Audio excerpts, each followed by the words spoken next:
Today we're gonna learn how to create distance through a simple illusion of gradating our wash. Let's go. One of the simplest trick in ways to create distance is just like the photograph you see here, which I found on Pexel. You find that the photo create distance easily, even though it's almost in monotone. I believe the photo is actually taken not in monotone, but maybe filtered with some color correction and so on. But the idea is still the same. If you look at the mountain ranges, uh, a few things to note. The one closest to you has most pigment and most intense. And then, as progressively recede into the background, they are less pigment, more diluted with wash, right? That's kind of like the idea. The other thing to note is that the mountain ranges itself is separated by a layer of mist, or just water vapor or whatever it is, but it makes it looks like the range itself has sort of a gradated wash going downward.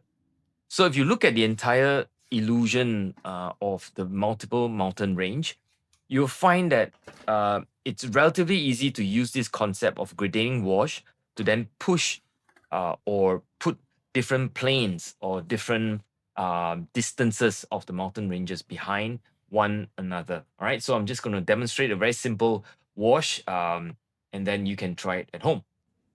Okay, so when we first look at the photograph, you will see that the mountain lines or mountain ranges, the lines on top of the mountains are very jagged. It's there is a bit of a random up and down movement of and so on and so forth. So the idea is very simple. You just have to do the same thing here and draw jagged lines. You don't have to be accurate as long as it looks somewhat like a mountain range. So you can see that I'm just doing a very badly copied lines, but it would do. I mean, I guess at the end of the day, as long as it looks like some kind of a receding mountain ranges, the whole idea is to splash colors on it. So yeah, let's go. So you can see that I'm laying down the first wash of the sky pretty much flat. That means there's no gradation. I'm just laying it down with a very diluted cobalt. Maybe I've thrown in a bit of cobalt turquoise. It doesn't really matter. I mean, I'm just demonstrating. I'm not really thinking in actual reality or realistic colors. The second layers that I put down is actually a bit of a cobalt plus turquoise, cobalt turquoise blue, teal. Sorry, that's my color. And I dilute the bottom part of the wash so that it looks gradated. You can see that I'm not doing a very good job. I mean, the best way to do it is actually to lay a clean water at the bottom part of the wash, and then you lay the sharp edge of the mountain range, and then you let the bottom part of it melt into the clean water. But anyway, I didn't really do a good job per se, but I wanted to just very quickly demonstrate, and so that you can see that that's the case. Now, I've also sort of laid a very intense French ultramarine and intense permanent alizarin crimson onto the wash at the bottom. The idea is that as mountain ranges come closer to you, the color becomes more intense.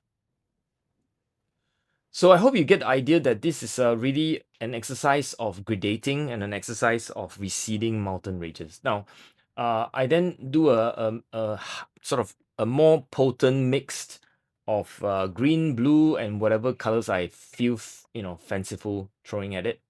I then I dab the top part of the mountain ranges to simulate the symbols of little trees and trees at a distance or some kind of a edged. I make sure that I don't do it consistently across the entire line of the range, but because there's still mist that flow through, so there's a bit of a soft edge, and you want to make sure that the mountain can breathe, which it does, and so you need to kind of give it that space, if you like.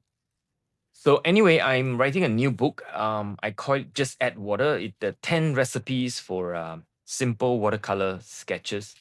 And this is going to be one of the recipe. As you can see, I'm using a very sticky cellophane tape. and the sticky cellophane tape is really killing my paper. Not a very good idea. What you need to do is to basically put the cellophane tape on the table and then only stick onto the sketchbook. So I hope you enjoyed this episode. I hope you try it. Download the photo from Pexel, or just take a look at it and draw any mountain range, or just receding mountain range, and hopefully you will be able to get some kind of a distance feel. Don't do what I do what I tell you to do. Neutralize the color if you will. I think I've used too intense a color. In other words, they are too not neutral enough, right? So try neutral colors, and I think it will work better. All right, till the next one. Bye.